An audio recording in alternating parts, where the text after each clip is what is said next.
Hello everyone, welcome back to this channel. In this video, I will show you the easy and clear steps on how to set status visible only to my contact on IMO application. So how to set status visible only to my contact on IMO application? Make sure you keep watching this video until the end. Let's get started right away. Firstly, open the IMO app on your Android device. This is the initial screen of the IMO app. Next, tap the profile icon in the top left of the screen.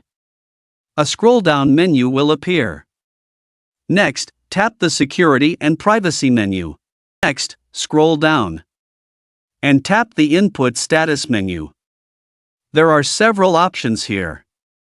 Tap My Contact. So that's it, tutorial on how to set status visible only to my contact on IMO application.